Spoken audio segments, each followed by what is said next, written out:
Halo semuanya, Assalamualaikum warahmatullahi wabarakatuh. Perkenalkan, nama saya Ananda Kansa Saidina, saya dari kelas E. Dan pada video kali ini saya akan menjelaskan tentang pilar kestabilan di ketahanan pangan. Jadi, kalau kita bicara tentang ketahanan pangan, banyak orang langsung berpikir soal produksi atau akses makanan.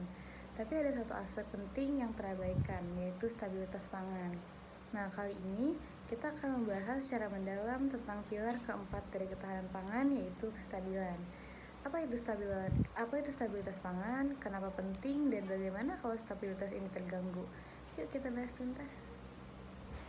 Nah, jadi stabilitas pangan adalah kondisi di mana akses, ketersediaan, dan pemanfaatan pangan tetap terjaga secara berkelanjutan.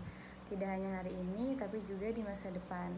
Artinya, sistem pangan harus tahan terhadap guncangan eksternal seperti krisis ekonomi, perubahan iklim, konflik atau perang, pandemi, ketidakpastian politik, dan fluktuasi harga global. Jika salah satu dari faktor-faktor yang tadi sudah disebutkan mengganggu sistem pangan, maka bisa terjadi kerentanan pangan akut, bahkan kelaparan masif. Nah, selanjutnya kita akan membahas aspek penyusunan stabilitas pangan.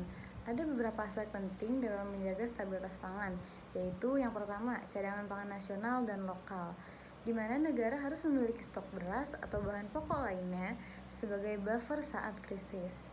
Yang kedua, sistem distribusi yang tangguh. Jadi, jalur transportasi dan logistik harus aman dari gangguan cuaca ekstrim atau konflik. Yang ketiga, kebijakan pangan yang adaptif. Jadi pemerintah harus punya strategi menghadapi krisis, termasuk subsidi, impor darurat, dan pengendalian harga. Lalu yang terakhir yaitu keberlanjutan produksi pangan. Nah, petani dan nelayan harus mampu beradaptasi terhadap perubahan iklim, termasuk dengan teknologi dan pelatihan. Nah, lalu kita akan masuk ke studi kasus. Yang pertama itu ada contoh studi kasus pada saat COVID-19. Nah, kita lihat contoh nyata dari saat COVID-19 ini, ketika negara-negara melakukan lockdown, banyak rantai pasok pangan terganggu. Nah, distribusi makanan melambat, harga bahan pokok melonjak, dan petani kesulitan untuk menjual hasil panen.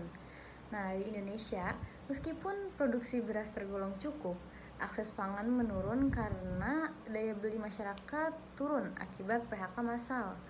Nah, ini membuktikan bahwa kestabilan pangan bisa terganggu, bahkan tanpa adanya kelangkaan fisik makanan. Nah, lanjut ke kasus yang kedua, yaitu ada krisis iklim dan gagal panen. Nah, kasus kedua itu bisa kita lihat di daerah seperti NTT atau Nusa Tenggara Timur. Musim kemarau yang makin panjang di Nusa Tenggara Timur mengakibatkan perubahan iklim yang menyebabkan gagalnya panen secara berulang-ulang.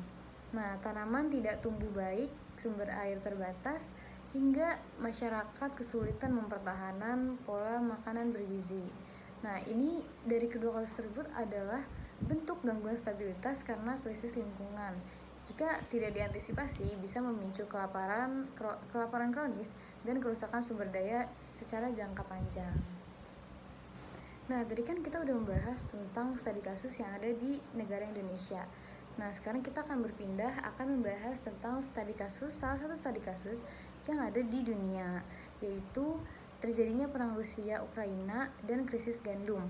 Nah, di tingkat global, perang antara Rusia dan Ukraina berdampak besar terhadap stabilitas pangan dunia, khususnya pasokan gandum. Nah, kedua negara itu menyumbang sekitar kurang lebih 30% ekspor gandum di dunia.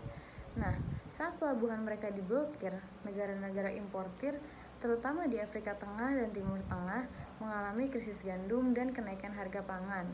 Contoh ini menunjukkan bagaimana konflik geopolitik di satu wilayah bisa mengganggu ketahanan pangan, bahkan secara global. Nah, tadi kan kita udah bahas tentang definisi, tentang contoh, lalu tentang studi kasus, dan sekarang kita akan membahas tentang bagaimana menjaga kestabilan ketahanan pangan itu. Nah, dari yang saya cari ada 4 cara untuk menjaga kestabilan pangan. Yang pertama adalah diversifikasi pangan lokal. Jadi, negara itu jangan bergantung pada satu jenis bahan pokok. Nah, misalnya di Indonesia, Di Indonesia itu kan kebanyakan orang makan dari nasi, itu sebagai bahan pokok utama yang harus ada di setiap rumah. Nah, mulai sekarang tuh kalau bisa Indonesia itu harus mengembangkan sumber karbohidrat lain seperti sagu, ubi, dan jagung. Lalu yang kedua ada penguatan sistem cadangan pangan. Nah, jadi pemerintah dan masyarakat perlu memiliki lumbung pangan yang dikelola bersama, baik di tingkat desa maupun nasional, seperti lumbung padi yang ada di Baduy. Nah, terus yang ketiga itu ada adaptasi pertanian terhadap iklim. Nah, teknologi pertanian presisi, irigasi hemat air, dan pemilihan varietas tahan cuaca ekstrim sangat dibutuhkan. Dan yang terakhir, stabilitas ekonomi dan sosial. Masyarakat yang sejahtera cenderung lebih mampu bertahan menghadapi guncangan. Maka, upaya pengurangan kemiskinan juga bagian dari menjaga kestabilan pangan. Jadi, stabilitas pangan bukan hal yang bisa dianggap remeh. Tanpa stabilitas, sistem pangan akan mudah runtuh saat krisis datang. Meski kita punya produksi dan akses yang baik sekalipun. Nah, menjaga stabilitas ketahanan pangan ini adalah tanggung jawab bersama pemerintah, petani, masyarakat, dan kita semua sebagai konsumen. Nah, segitu dulu penjelasan dari saya. Kurang lebihnya mohon maaf. Wassalamualaikum warahmatullahi wabarakatuh. Dadah semuanya.